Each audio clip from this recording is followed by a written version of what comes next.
What's up, people? Alright, so I just got back from seeing Black Panther Wakanda Forever, and I've been looking forward to it, and so now I want to make my first thoughts video on it. So, I guess I want to, so I'll real quick run through my previous knowledge on this character. So, obviously, the first Black Panther, or my thoughts on that movie, it's great, just not much else to say. Like, I talked more about it in my Infinity Saga tier list video, but the first Black Panther is pretty darn good. And I would say the other two Ryan Coogler movies, Fruitvale Station and Creed, are also really good too. So now going into this one, where Black Panther was cool in that movie. He was cool in the Avengers movies. And then, of course, I found out Chadwick Boseman had passed away, which, yeah, I was sad to find that out. But of course, after I felt sad, of course, the question was, what were they going to do with this next movie? What were they going to do without Chad? And they said they wouldn't recast him because it felt too early to do that, which you could argue that's dumb, but whatever. The decision is made. They killed T'Challa in universe. So, me personally, I'm just kind of like, I'm just gonna accept that as long as the story we're gonna get is good. And is it good? Yeah. I'm just gonna say it right off the bat. Like, this movie was actually really, really, really good, I think. Now, I said the same thing about Multiverse of Madness and Love and Thunder, and then the more I thought about it, those movies, I just realized, wait, those aren't that good, actually. But in this case, I hope so, at least. I don't think the same thing's gonna happen here, because, like, no, this is legit really good. So, oh, and yeah, spoilers, obviously. Just, I want to put that in the beginning, so spoilers incoming.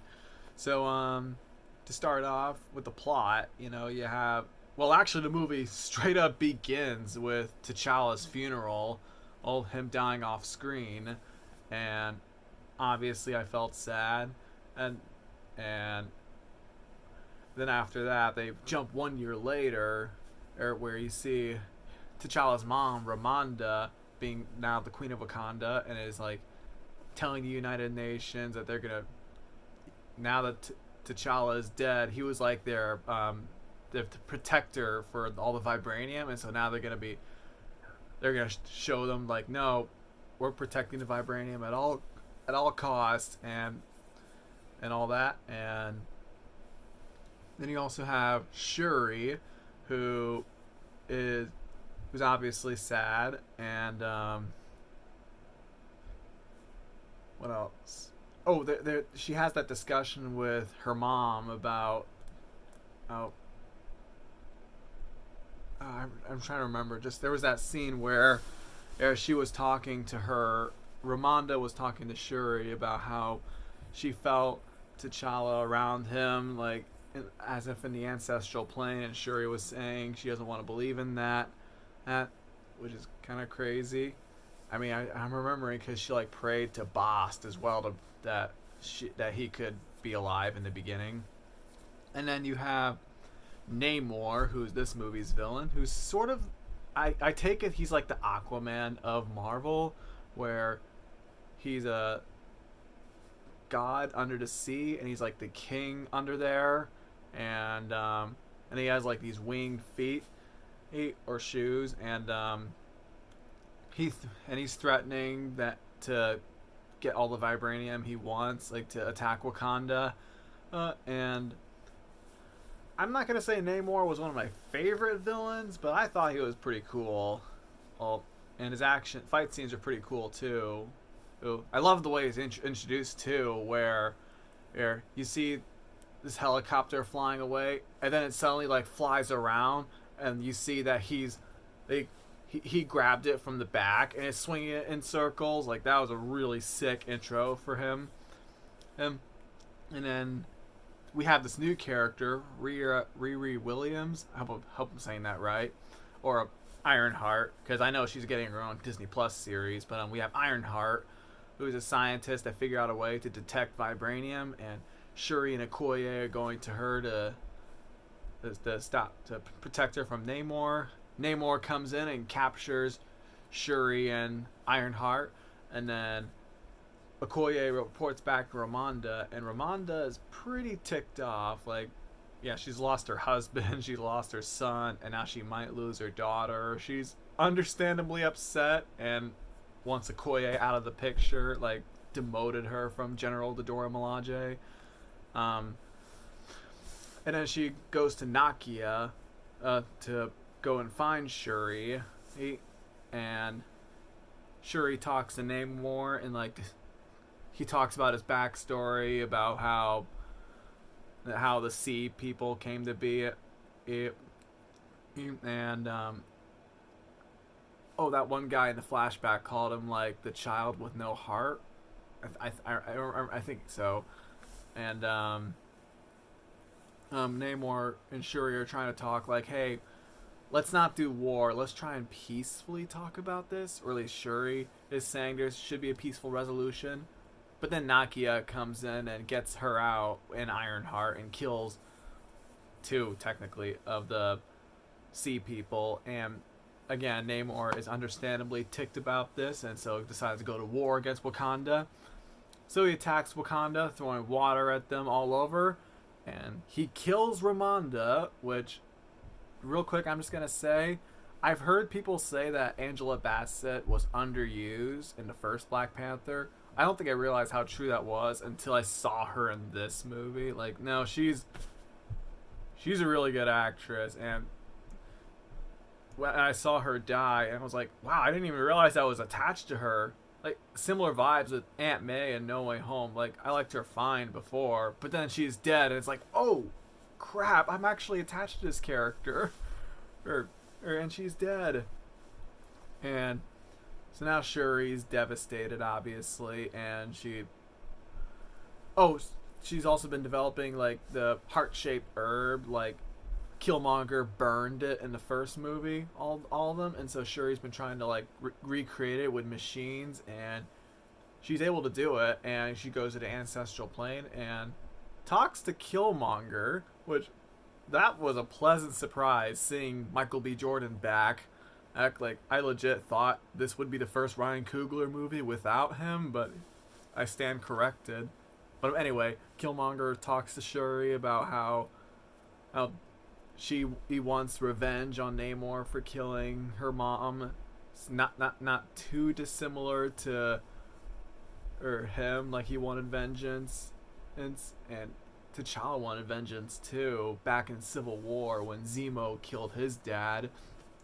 And so Shuri ends up now has the Black Panther powers, and she builds the armor. Ironheart has her armor too, and so does Okoye and that one other Dora Milaje character. And after a talk with M'Baku, they then go to fight Namor and all the sea people. Well, and again, similar to Civil War, she fights Namor and then ends up holding a spear at his throat, ready to kill him. And she says some very similar words to T'Challa when he spared Zemo, like, vengeance has consumed them, it is consuming me. I am done letting it consume us, or along those lines. And she says something similar, and I felt that, like, just like her brother, and she spares Namor, or, like, doing a peaceful resolution like she originally planned. And now she's the new Black Panther. I'm not sure if she's the queen. Like, they didn't say she would be a queen of Wakanda, but maybe she will later. And then you go to the credits scene after she warns T'Challa some more, and we find out that apparently Nakia had a son with T'Challa, and they also named that kid T'Challa, and that got me, like, a little pumped. Like, yay! Hey, here's another fun character. So yeah, that's the plot. So yeah, I would say this movie was fantastic. Just and I can't like it feels weird to say that because people hate the MCU now. It feels like, but no, I think this is legit good. Like, it's a really long movie too, 2 hours and 40 minutes, but I actually really like that. It felt character driven. Like there wasn't really a scene I could think of that you could cut. Like like similar vibes to the Batman, where more time with these characters actually helps me care about them more a little. And what else? Just and oh, something else I'm thinking about. Like I walk out of Multiverse of Madness and I think, yay, Sam Raimi visuals. That was cool. But then I think about it. Wait, no, that's not that good actually. Love and Thunder. Ooh, I enjoyed it. I liked it. But then I think about it. Oh, wait, no.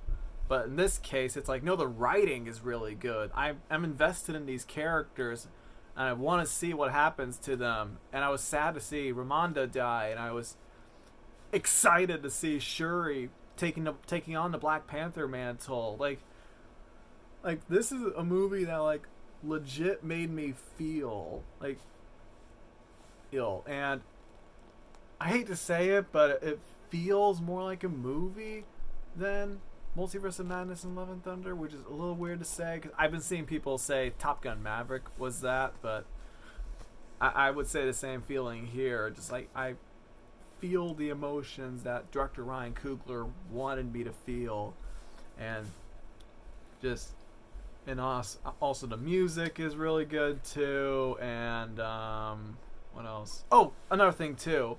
Oh, the comedy as well. It wasn't as focused on. Like I'm thinking back to. I hate I don't want to keep bashing on Love and Thunder or She-Hulk, but those two had too much comedy to the point where it's like, okay, guys, you're really overdoing it. Like She-Hulk super overdid it. But coming after that, now to this, it is super refreshing. Like there is comedy in this, but it's more spread out, and the quips feel more natural. Like this is a more serious movie. It takes itself more seriously, similar to Moon Knight. Though even with Moon Knight, the quips kind of felt obligatory. Like we're Marvel, we need to have quips in there. But I would say here the quips again felt more natural. So that's something else I really enjoyed. So yeah, not much else I can think of. Yeah, this was a pretty darn good movie. Easily my favorite Marvel movie of 2022. As for all of Phase 4, well, I would say objectively this is better than No Way Home, but like I enjoyed No Way Home a lot more. So I slightly prefer that movie over this, but this is a close Wakanda Forever is a close second. It, so again, not much else. This is the end of Phase 4. Well, we also got the Guardians of the Galaxy Holiday Special, which comes out in a few days, and I'm pretty excited for that.